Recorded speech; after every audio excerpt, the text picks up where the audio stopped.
Cellulitis, it is spreading inflammation of subcutaneous tissue in facial planes. Infection may follow a small scratch or wound or incision or insect, snake, scorpion bite.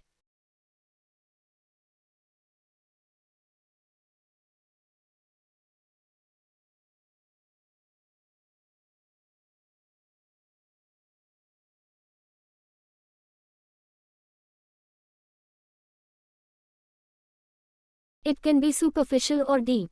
More common superficial type is easier to diagnose.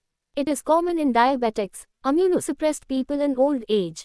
It is common in face, lower limb, upper limb and scrotum wherein subcutaneous tissue is lax. Note: cellulitis occurring in children is never primary but secondary to an underlying bone infection. Morrison's aphorism, James Morrison, 1939, surgeon, Durham, Newcastle. B-causative agents XX commonly due to Streptococcus pyogenes and other gram-plus V organisms. Release of streptokinase and hyaluronidase cause spread of infection. XX often gram-V organisms like Klebsiella, Pseudomonas, E. coli are also involved. Usually gram-V organisms cause secondary infection.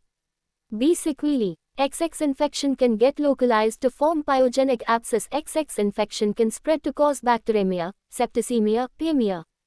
XX often infection can lead to local gangrene. XX extensive necrosis of skin and subcutaneous tissue, necrotizing fasciitis. Clinical features: fever, toxicity, tachycardia, hypotension. Swelling is diffuse and spreading in nature. Pain and tenderness, red, shiny area with stretched warm skin. Cellulitis will progress rapidly in diabetic and immunosuppressed individuals.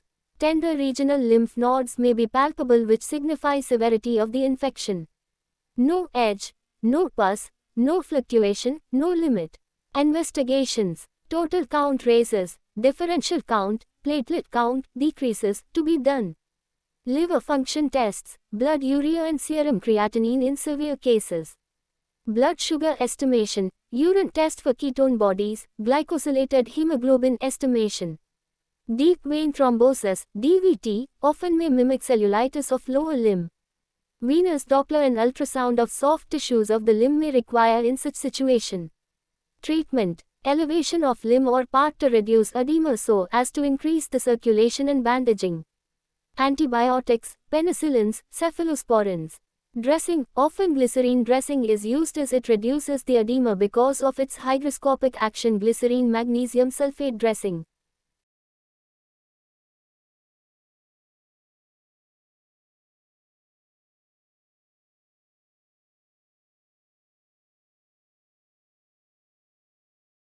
Diabetes to be treated with insulin. Ketosis if present should be confirmed by assessing urine ketone bodies and treated subsequently with intravenous insulin. Often patient may be in septicemia.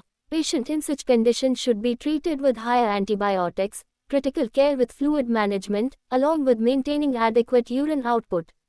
Catheterization is required. Monitoring is done with renal function tests, hematocrit, platelet count, liver function tests, prothrombin time and serum electrolyte estimation. Cellulitis face. Note the edema of the face and eyelids. Note the cellulitis in different patients. It is common in lower limbs. There is no edge without any formed pus. It should never be incised with certain exceptions like Ludwig's angina. It is treated by antibiotics. It can cause bacteremia, septicemia.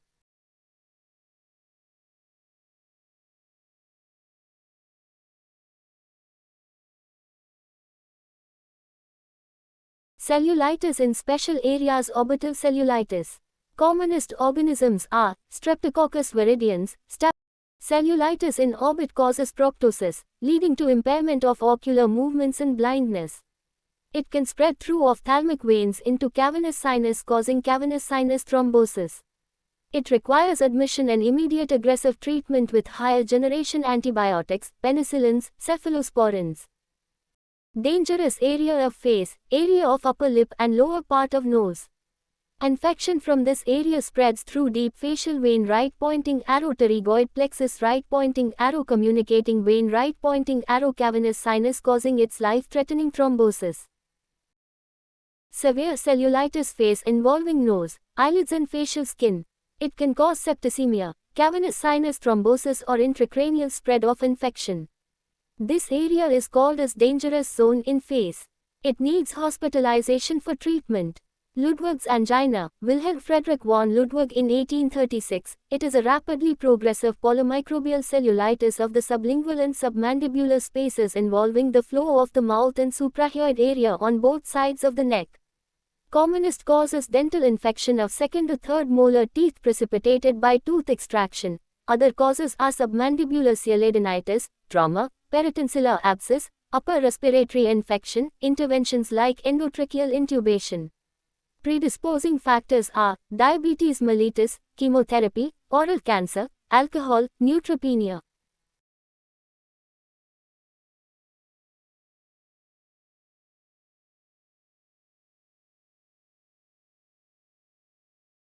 Commonest organisms are Streptococcus viridans, Staphylococcus aureus and anaerobes. Gram-negative organisms can also be involved. Cellulitis in orbit causes proptosis, leading to impairment of ocular movements and blindness. It can spread through ophthalmic veins into cavities. Cellulitis may extend into the pharyngomaxillary space, retropharynx, and superior mediastinum. Diffuse painful swelling with woody brawny induration of the mouth and anterior neck is seen. Swelling is non-fluctuant but with redness and tenderness. Bilateral submandibular edema with marked tenderness on palpation at suprahyoid area with bull's neck appearance. Toxic features like fever, tachycardia, tachypnea is common. Difficulty in speech, earache, drooling of saliva and putrid halitosis.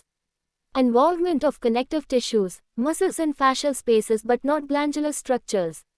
Spread via fascial planes in continuity not by lymphatics, no lymph node enlargement. Fig. 1.90. Dangerous area. Edema of the tongue with pushing against palate, elevation, upwards and backwards causing airway obstruction, dysphagia and odynophagia. Stridor. Respiratory distress and cyanosis may develop due to edema of tongue and larynx. Investigations. CT scan or MRI is useful to identify airway block, fluid collection and presence of gas. Ultrasound neck is simpler method to identify same. Total count, blood sugar, chest X-ray and often blood gas analysis, in severe cases, is done. Differential diagnoses are angineurotic edema, sublingual hematoma, sialadenitis, lymphadenitis. Complications 3/4. Laryngeal edema can occur due to spread of inflammation to glottis submucosa via stylohyoid tunnel. It may require emergency tracheostomy to maintain the respiration. 3. Mediastinitis due to spread of infection into mediastinum, aspiration pneumonia. Septicemia. 3/4. Fig. 1.91. Severe cellulitis. Spread of infection into the parapharyngeal space leads to thrombosis of the internal jugular vein which may extend above into the sigmoid sinus which may be fatal. Mortality is less than 5% unlike in olden days. Treatment. 3/4. Antibiotics, intravenous, like penicillins, piperazolone, tazobactam, clindamycin, metronidazole should be started at the earliest. 3/4. If patient is in respiratory distress, tracheostomy is required as a life-saving procedure. 3/4. Whenever distress is severe, surgical decompression is required. Submental horizontal incision is placed, mylohyoid muscles are cut, both sides, wound may be closed with a loose sutures with a drain or kept open with a dressing cover until edema and sepsis subsides and later secondary suturing can be done. 3/4. Initial steroid therapy, dexamethasone, may be beneficial and is often used to reduce edema even though it is controversial.